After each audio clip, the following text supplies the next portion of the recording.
Hello, welcome to the Media Podcast. I'm Matt Deegan. On the show today, it's an election special. Right now, I'm at King's Cross. Before I head over to the BBC, I thought I'd ask some people here whether they were going to watch the election results tonight.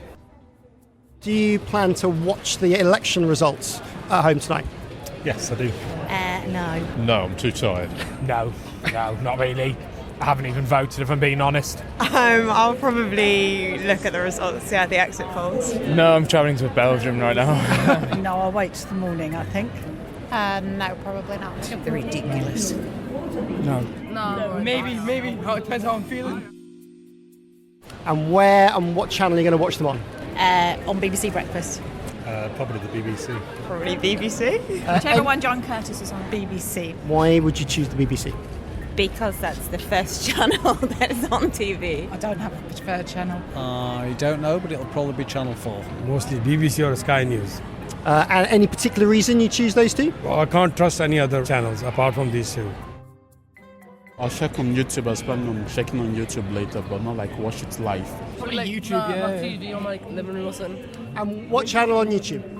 Just don't know, just search it up. And will you be checking any social media at the same time, see the responses? Yeah, like TikTok or like Instagram or something. I'll find out when I find out. It's going to happen whether I like it or not. I'm going to go with Instagram. Yeah, I'll probably have a look. And see what's happened, but all I care about is if they raise the tax bracket.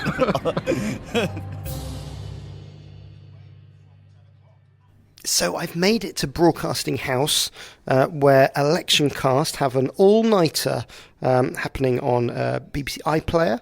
It's kind of like watching the regular election coverage with a laugh track. So 150 Election Cast fans are here in the BBC Radio Theatre, watching on a massive TV what we're all watching at home. And later on, there'll be some special guests, and hopefully we'll catch up with Adam Fleming and the man behind it, Sam Bonham. So joining us here are some newscast guests. It's a father and daughter. Who have we got? So I'm David.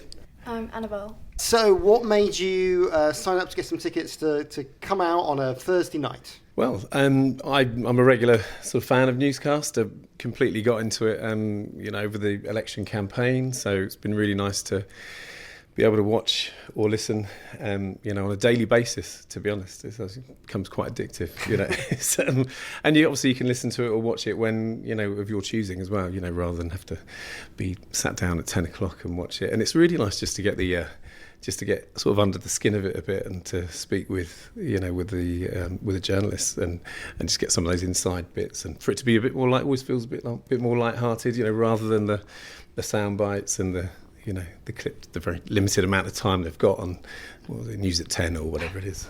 Annabelle, how have you found the night so far? It's been very interesting. It's been really strange being in the same room as such famous faces, but it's been really friendly, and it's been interesting seeing people's different reactions to the announcements being made on TV and everything that's been going on. It's just been very exciting. I was saying earlier that it's sort of like watching the TV with a laughter track. It's a strange experience. Obviously, everyone's a politics fan or a news fan. Do you feel like you're with kindred spirits? Yeah, I think so. And also it's just, like you say, it's just a much more informal setting. So, phones are out. I mean, don't get me wrong, I've not done this sort of thing before, really. But, phones are out and people are sort of conversing quietly. It's not like you're in the Royal Albert Hall trying to listen to some classical music, or perhaps as I could imagine it being, with Dimbleby years ago, a lot more stuffy, the old sort of BBC and have the right accent that you're not in type thing. Yes, it's very warm. Sometimes on social media, you have to make a judgment of sort of how truthful this is, and the comments can often be quite helpful in doing that. Do you worry about what you see, or do you think you've got a good antenna for working out what's going on?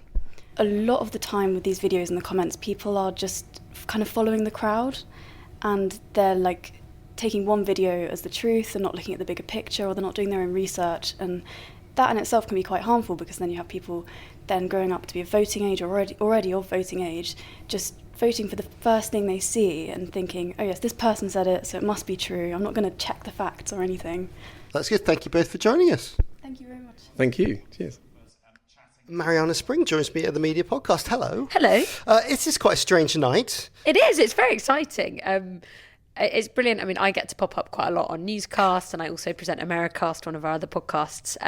And so to have people, particularly people who are really into the election, people who are really into newscasts, all there watching, people with different views, reacting to the coverage. I think it really reminds you, and Adam Fleming said this a couple of times now, that when you're doing any kind of podcast or anything, like, you always think about the audience, but to actually see them there reacting is really good and interesting. I think particularly on such a big political night. Well, it's like it's the election night broadcast with a laughter track. Yeah, exactly. It's like it's like watching like Friends or something. You've got everyone reacting, and you're like, oh wow. And it's interesting because like it's all also like the people that they know and the comments they know and the stuff they get and the jokes that work and the jokes that don't. There are definitely some fan favourites. John Curtis. John Curtis is absolute fan favourite. Being one. It's been an interesting election. A lot of people thought there'd be AI and deep fakes used a lot. We haven't tended to see huge amounts of that, or am I wrong? Is it happening on the dark web somewhere? So I hope I'm quite qualified to answer your question, mainly because I've spent this election running my undercover voters. So these are 24 fictional characters based on data and analysis from the National Centre for Social Research. I've run them on old iPhones. They've got social media profiles across all the main sites. They're private with no friends, and they allow me to interrogate what different people are being pushed and targeted with.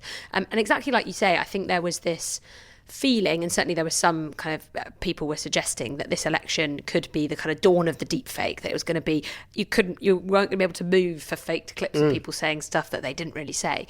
What I've actually found on my undercover voters feed is that a lot of this has been about not loads and loads of deep fakes, but kind of committed groups of political activists sharing doctored or faked or sometimes deep faked videos, and then using other tactics like doubling down in the comments and saying, actually, this was real and so on. Or is it because they want it to be real?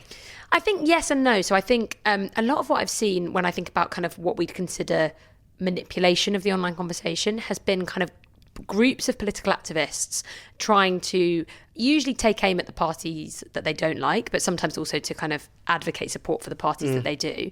And what they'll do is, so a really good example actually was yesterday, I was sitting there thinking, right, what's going on? Look at my undercover voters feeds. And there was a clip that popped up and it showed Wes Streeting, the Labour politician. Oh, it didn't show him, it was an audio clip. And it was someone saying, I was out and about in his constituency and I went to speak to him, and the clip suggested that he'd made some remarks about the war in Gaza that he'd never really made. Unclear whether the clip was actually deep-faked or whether it was edited or what it was. And then very easy to endorse that and say, this is what happened to me, therefore it wasn't on the telly. Exactly. So it's kind of, it sounds like someone's kind of gone up to him on the street and is talking to him.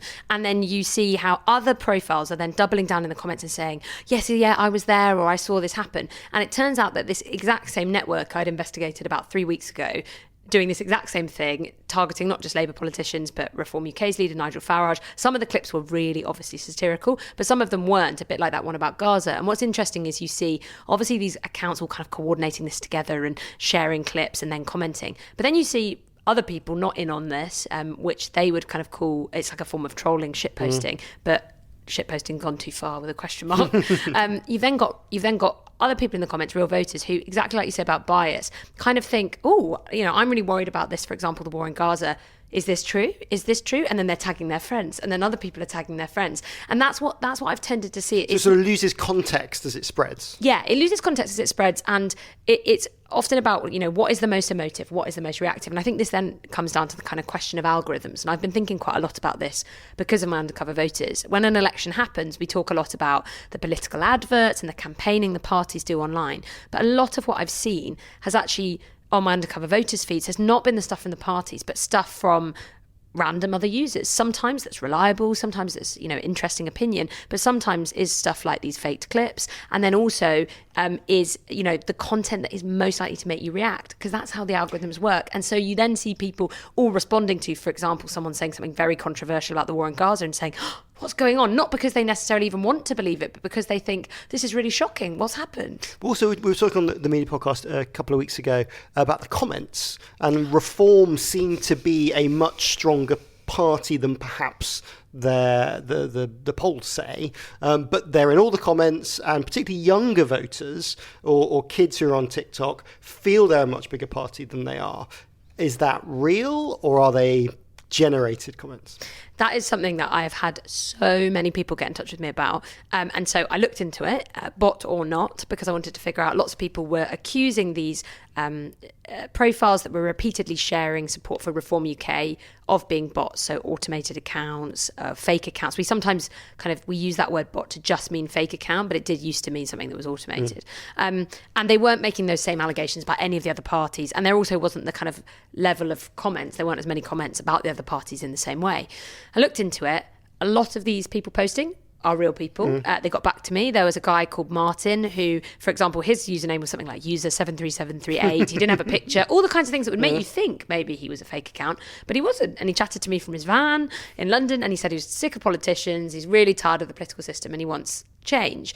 But there were other profiles I tracked down that were suspect and that weren't able to kind of prove they were authentic, that were exhibiting some of the behaviours we'd expect from suspect accounts. I spoke to Reform UK about this, and they told me that while there's been lots of organic support online, and they've been so happy about that, and that bears out in the numbers online as well, that they'd been in touch with social media companies about some fake accounts that were doing this, and the social media companies did remove some of those suspect accounts I spotted. Now, who is actually behind them is another question. A Russian influence op that everyone always says. The other thing that I saw is sort of ChatGPT bots that are sort of semi-alive, so you can have conversations and they seem more real. Yeah. If you're clever with the prompts to the tweets, you can sometimes get them to admit what they are. Yeah. But how widespread's that? Yeah, so I think that when it comes to that question of who are behind the suspect accounts, like you say, there's this kind of like slightly knee-jerk reaction where people, it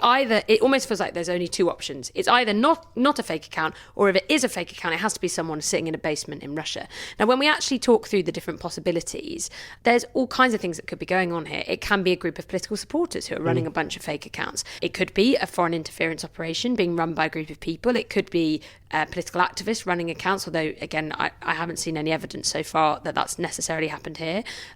Or it could be a group of people who are trying to undermine a party by making it seem like they're a boss. So you've got all of these layers.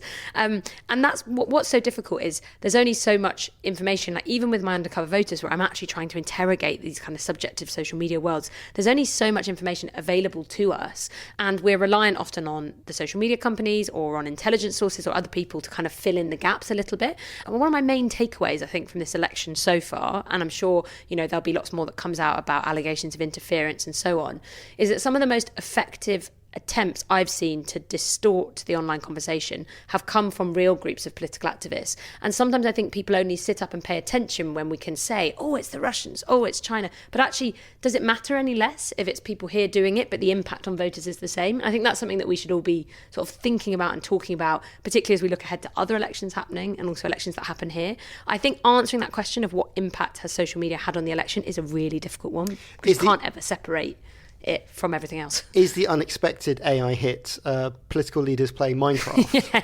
Yeah, well, I think one of the things I do think is that AI has sort of been an outlet for the British sense of humour, and in some ways that's been a positive thing. It's been like engaging also, lots of people. Does it teach people actually this is the sort of thing that can be out there? Is it media literacy to see these clips? To some extent, yeah. And if you actually do look at the comments, I've had some younger people get in touch with me saying, I'm actually finding it quite hard to separate what's true or false, because I now kind of think maybe everything is AI and it makes it quite difficult. But the plus side of that is that everyone is quite aware of this stuff. They're looking out for it. As AI advances, it does become harder to figure stuff out. I was saying to someone the other day that I think another one of my big takeaways is that it's not AI, it's us. We like to project onto a big bad thing and say it's going to be AI that's going to be the problem. But actually AI has just become another weapon in the arsenal of people who decide they want to mislead others. And sometimes it can be used for parody and satire, and a lot of the time that's been really funny, but other times it can go too far, and that's when you get into the situation of people kind of just struggling to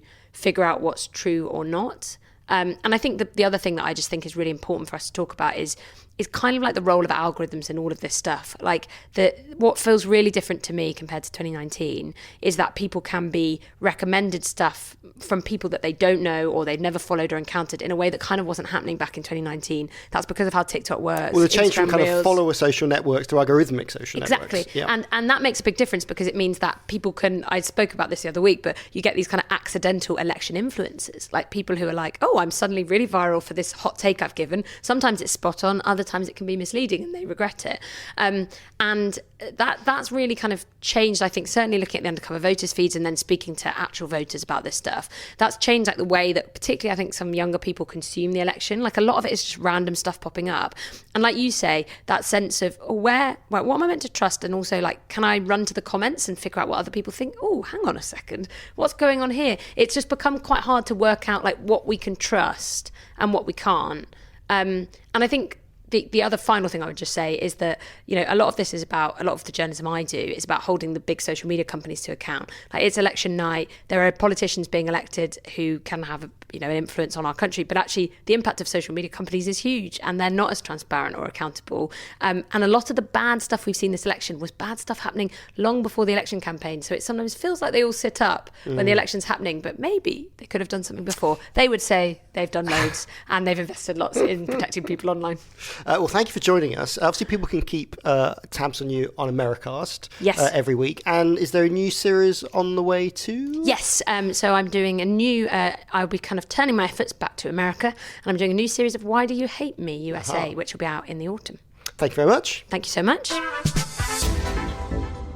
It's just gone 2:20 Friday morning. We're getting to the good bit. Adam Fleming and Sam Bonham join us now. We've had a busy time. Well, depending on which party you're in. You've had a busy time. Election Cast Live. It's been a great evening. Have you been enjoying it? Oh, that's very nice of you to say. Yeah, so good, because it is the best of live television, live radio, podcasting, and doing a theatre show and hanging out with like-minded people who are interested in what you're interested in, which is politics and the election. Can I just say what the best bit is, though? The way the audience reacts to certain moments, whether it's the gasps, whether it's the cheers, but actually the thing that I will remember forever is just the sort of, is the noise that they make when a politician gives a very politician-y answer. That harumph. Harumph, yeah. You can hear an audible harumph. And it just makes me think, the public see through all the old tricks and all the old political tropes now. And politicians are going to have to adapt to that. And hopefully the politicians who've come on the stage tonight and been exposed to that will maybe think, oh yeah, I've got to be more authentic and less robotic and not just stick to these like copy and paste party lines. Well, you've just had David Lammy on the stage and he looked like he was enjoying himself. I mean, he enjoyed himself more the last time he was on Newscast because we did a tribute to Carpool Karaoke with James Corden, which was ending that week. And so we got him in a car with me and we sang Rolling in the Deep by Adele because, of course, he's a former chorister. So I think maybe he had even more fun last time he was on Newscast. But yeah, he seemed to be enjoying himself. And he even, didn't he say, this is the best election night space? He did. So, Adam, you're the host of Newscast, Election Cast at the moment. But what is it? Because obviously you look at it and go, it's a podcast. But Wednesday we had a live stream all day. That was on iPlayer. We've got social activity. We've got live TV activity. Is it a podcast or are you the Def 2 of BBC News? What's Def 2? So Def 2 used to be like... Oh, it was the youth zone on BBC Two, wasn't it? Yeah. Are you the spin-off of BBC News? I don't know. No, I think of it more as like the podcast is still the core thing that we do, and that's what people want from us. But this is the spin-off of ourselves. So everything that we do still has the same vibe, which is the vibe that we started in Brexitcast, which is really good BBC journalists who are part of an extended family, just sharing their knowledge in a way that was a bit more chilled out, but also probably a bit more detailed than we would normally do on the traditional news outlets. And what we've done is just apply that in more places and more ways. So the editor of all of this stuff is Sam Bonham. Do you agree? I mean, I feel like a little bit what we're doing tonight, one of the reasons that we're doing it is so that we can be at the centre of BBC News coverage. Because actually, like this, what we put together tonight actually puts us on telly and it puts us on the radio in a way that actually as a podcast, we wouldn't be part of this kind of like wild BBC News machine that is happening like tonight and tomorrow and over the weekend. So actually like the stream yesterday and the all-nighter tonight just kind of like puts us puts us right there front and centre. And I think that's kind of one of the things I've always thought about newscast is like from outside of the BBC, like if you talk to other podcasters, like we're kind of like the big BBC thing, right? We're this kind of like thing that people know is there in the ether. If we're in the building, we're still the whippersnappers. We're still the little guys that are kind of like, you know, trying to be noticed and trying to kind of do their thing. And that's kind of how, you know, Tonight puts us right at the centre of what news is doing. And then all of the other stuff, like, you know, what are you, a podcast or whatever? It's kind of like, who cares? We're like a brand, we're a product, we're a thing, and we'll just do creative stuff and try and tell stories in a way that kind of makes sense. How do you insert yourself into the machine? Because other things that are streaming tonight, you've got obviously the main big election show, also Radio 4-5 Live combo, you can get that in Vision on iPlayer. You're here too. Local, regional nations are doing stuff. Is it a battle for guests and resources, or is it one big happy BBC family? Oh, it's definitely one big happy family, right? A few things I would say, based on what you sort of started off saying there, is that the BBC has always had like a range of offerings for things, so that there was always something for you, or there was a combination of things that you could make your own combination of things and maybe watch this and listen to a bit of that and supplement it with that and then read this. So it's just always been the case that the BBC's churned out like its content in lots of different flavours. It's just that there's more flavours now and there's more platforms at which you can savour the flavours. The way it works at the BBC is if you can offer some content and some value to other people. So the reason they're playing clips of us on the BBC One Laura and Clive show is, and who was the boss that said we're like the town square for the night? Because actually, the CEO of BBC News said you guys are like the town square, because in that studio, it's very classic and it's very elite. Whereas we are the actual voice of the voters. But we're not doing it in like here's just some random people, let's do vox pops with limited value. They're actually hyper engaged people who all have interesting political stories and are interested in this. So no one's going to sit there and go, oh, it's all boring, they're all the same, I don't understand it. These are good people to get on the BBC One programme. And that's why Radio 4 were coming to us, because we had good people to chat to who represented the real outside world, which, having worked on these big election programmes, it's sometimes quite hard to reflect ordinary people. I mean, we're good. I mean, look at the pictures we're getting now of Keir Starmer going to his count and all the activists there. Great, but that's not the real world. That's real and it's lively, but it's still the political elite. And so we're doing something to help our colleagues make better programs with our content. Sam? I was going to say, just the other thing, coming back to your question about are you a podcast and where does that fit in? Like, not much of what we're doing tonight is going out as a podcast. We will do a 20-minute, 25-minute podcast later this morning, but like actually we're kind of not thinking about it in those terms. It's just a kind of product within the kind of the BBC and BBC News. I saw earlier you had the DG, he was in the back, Tim Davey, Jonathan, Deputy CEO of BBC News. Did you have a chat with them? What do they think about your carnival in the BBC Radio Theatre? I didn't chat to them because I was too busy actually like talking to other people and watching the election results. I mean, it's great that with the fact that they turn up, that's like a vote of confidence, isn't it? And then the bonus is that they actually were enjoying themselves.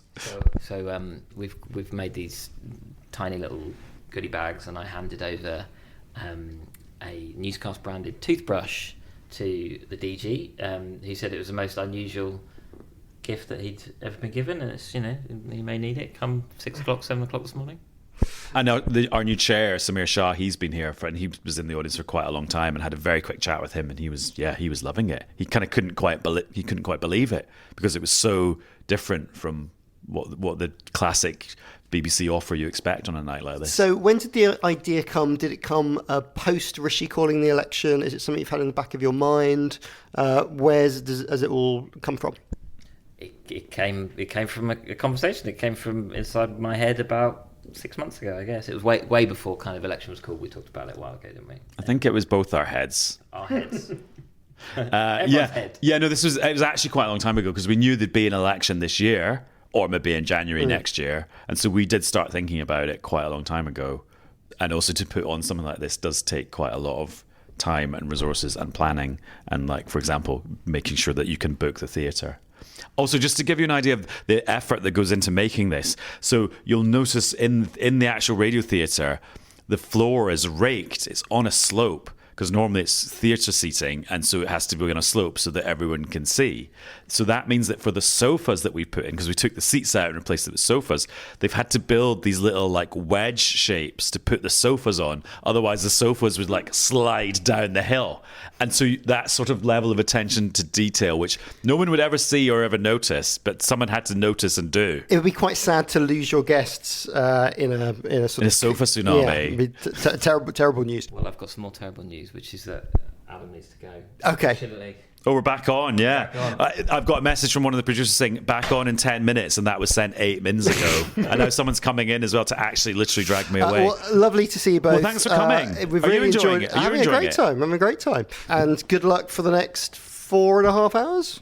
Is that all? 5.5 hours. Thank you very much. No worries. And it's time to leave the radio theatre, head off home, catch up on some sleep, and we'll be back somewhere else after the break.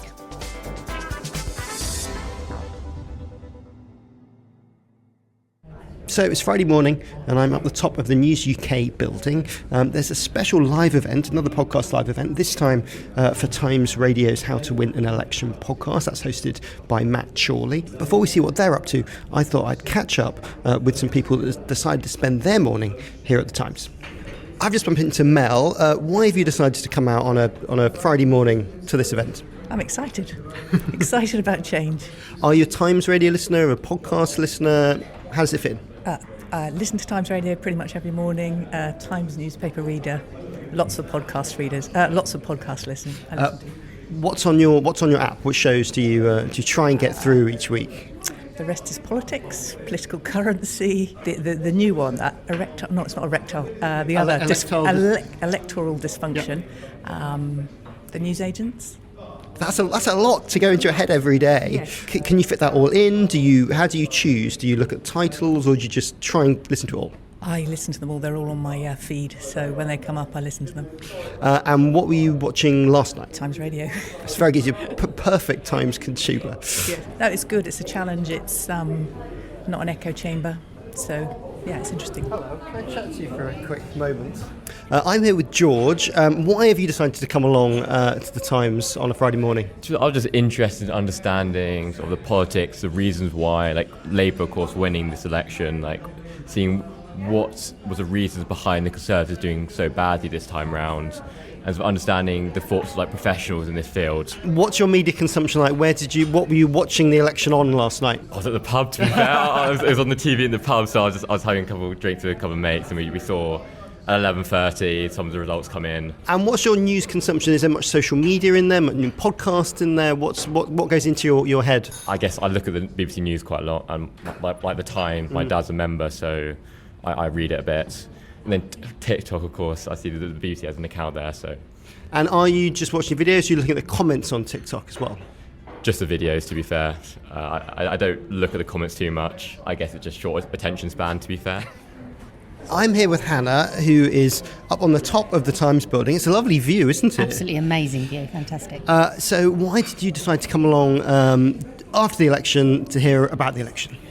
Because we listened to the radio show, and I listened to How to Win an Election, and a bit in love with Matt Chorley, so, you know.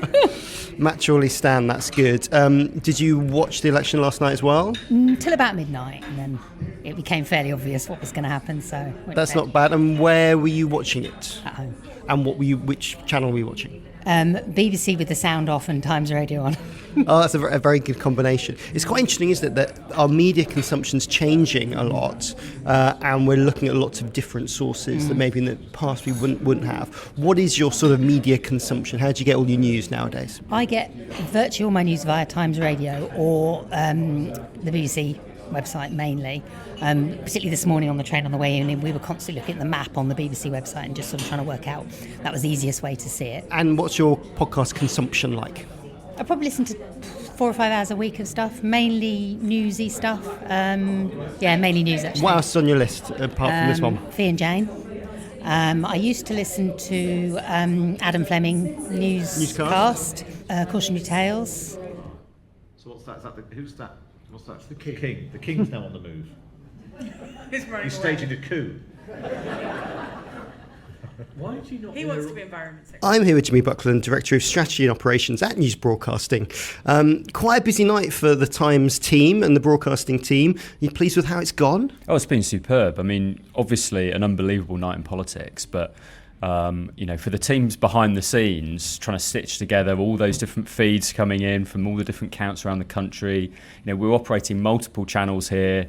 Some bright smart came up with the idea of live video streaming Times Radio for the first time. So the technical complexity of what we were trying to do. So you've kind of got two running simultaneously. You've got all the Talk Radio feed and you've got the Times feed. Separate operations, or are they sharing people in places? How's all that working? No, pretty separate operations, to be honest. Pity our poor engineering teams.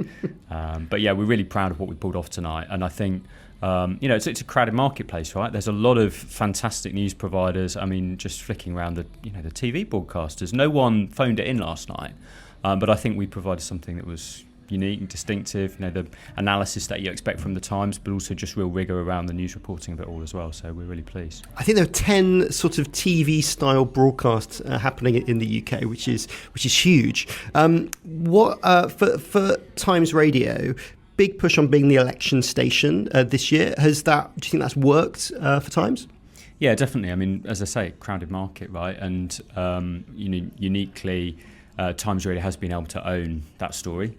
There are many other, excellent speech radio stations in this country, but most of them have to flip between news and other topics from time to time. So, it's a USP, and I think it's definitely worked. We'll sort of take that forward into the US election now, but I think the positioning is going to evolve now into, seeing what Starmer does, but also this, fascinating Tory leadership race as well. So we're at an event. We're at the How to Win an Election event. Everyone's been up for hours and hours and hours. Hopefully they'll do a good podcast later. You're obviously losing Matt Chorley to the enemy, to 5 Live. That's quite a loss. Look, Matt goes with our blessing, right? He's been a fantastic servant of the Times and of Times Radio. We wish him best of luck at BBC, and we're just thrilled that he was here for the election. 1 minute left. Here we go. Oh, this is exciting. So when we do the, you basically need to do lots of clapping and cheering at various points to make it clear that you're here and awake. So I'll do. So I'm with Polly, Peter, and Daniel. We've just come off stage. That was a good show. Yeah, absolutely. I've really enjoyed doing it. There's a charge from doing it live. It's interesting to meet the audience. So one of the things about our podcast is we do it live, actually on the radio, and I think that gives it a certain quality of sort of immediacy and as well as the normal podcast qualities of intimacy. So this was an extra bit of live, and it was very good fun. So you're obviously all quite busy. Why did you say yes to doing the podcast in the first place? Very good question. I think it was because I'm an admirer of Matt. I think he's great fun, and I think he just drives the thing along. It bowls along at a great speed, and whenever we get boring and repetitive, he just shuts us up and moves us on. But I mean, being with Polly and Danny is just, you couldn't wish for better, because they're so kind and respectful, and they never take the piss out of you, and they always listen very carefully to what you say and comment on it so intelligently. I mean, it's just wonderful, dream team.